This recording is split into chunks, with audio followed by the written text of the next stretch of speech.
हमारे प्रधानमंत्री नरेंद्र दामोदर दास मोदी, क्या कभी आपने इनके परिवार के बारे में सोचा है या कभी जानने की इच्छा हुई है कि नरेंद्र मोदी तो इतने ज़्यादा मॉडर्न और सोशल मीडिया में एक्टिव रहने वाले नेता हैं। उन्होंने कभी भी अपने परिवार के बारे में जिक्र तक नहीं किया। यहाँ मैं उनकी माँ के बारे में नहीं बात कर रहा हूँ, यहाँ मैं बात कर रहा हूँ उनके भाइयों के बारे में। जी हाँ, आप सभी ने सही सुना, उनके भाइयों के बारे में। अब आप ये सोच रहे होंगे कि वो तो सत्ता या पॉलिटिक्स में देखे ही नहीं गए, यहाँ तक कि आज तक हमने उनका नाम भी नहीं सुना।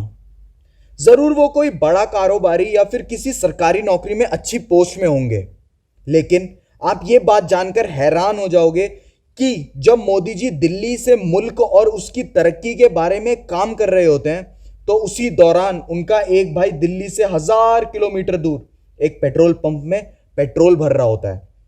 वहीं उनका दूसरा भाई पतंगे बेच रहा होता है, उनका एक भाई कबाड़ी का काम कर रहा होता है और उनके बाकी दो भाई वृद्ध आश्रम में अपनी जिंदगी व्यतीत कर रहे होते हैं। इस बात पर विश्वास करना बहुत ही ज्यादा मुश्किल है, लेकिन हाँ, ये बात बिल्कुल सच है। जी हाँ, नरेंद्र मोदी कुछ 6 संतान है अपने माता पिता की, जिसमें से सबसे बड़े हैं सोम भाई, फिर आते हैं अमृत भाई, फिर आते हैं हमारे प्रधानमंत्री नरेंद्र मोदी, फिर आते हैं प्रहलाद भाई, फिर आते हैं वसंती बहन और फिर आते हैं पंकज भाई। बात बहुत ज़्यादा हैरान और चौंका देने वाली इसलिए भी है क्योंकि मोदी जी एक देश के प्रधानमंत्री हैं और उनके भाई एक व्यापारी होना तो छोड़ो, एक सरकारी नौकरी में भी नहीं है। मोदी जी चाहे तो आज ही सबको एक अच्छी नौकरी और जी भर के ऐशो आराम वाली ज़िंदगी दे सकते हैं, लेकिन शायद नहीं, उन्होंने ऐसा कुछ नहीं किया अपने परिवार के लिए। ये सब तो बहुत दूर की बात है, यहाँ तक कि आज तक सत्ता में भी नहीं लाए नरेंद्र मोदी अपने किसी भी भाई को। ये बात चौंकाने वाली इसलिए भी बहुत ज़्यादा लगती है क्योंकि नरेंद्र मोदी एक देश के प्रधानमंत्री हैं और फिर भी उनके परिवार वाले इतना सामान्य जीवन जी रहे हैं। लेकिन मोदी और मनमोहन सिंह से पहले आज तक जितने भी प्रधानमंत्री हुए, उन्होंने अपनी कुर्सी का लाभ खुद तो लिया ही, साथ ही साथ अपने परिवार वालों को भी उसका बहुत अच्छे से लाभ दिया। बात करें अगर 10 साल तक हमारे प्रधानमंत्री रहे मनमोहन जी की, तो उनकी भी दोनों बेटियां राजनीति और इसकी चकाचौंध से कोसों दूर है और बतौर शिक्षक अपने पेशे के प्रति बहुत ही ज़्यादा ईमानदारी और निष्ठा के साथ काम करती हैं। और वहीं हम कुछ लोगों को देख लें तो परिवारवाद को ऐसे बढ़ावा देते आए हैं जैसे कि इनको किसी और को आने ही नहीं देना है।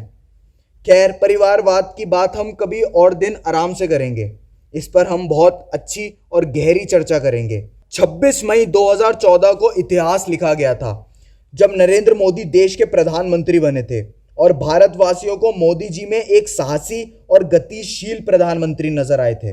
देश के साथ बुरे वक्त में खड़े रहना और देश की सेना का बल बढ़ाना ही उनका एकमात्र लक्ष्य हमेशा से रहा है। नरेंद्र मोदी जी का डंका केवल भारत में ही नहीं, पूरी दुनिया में बजता है।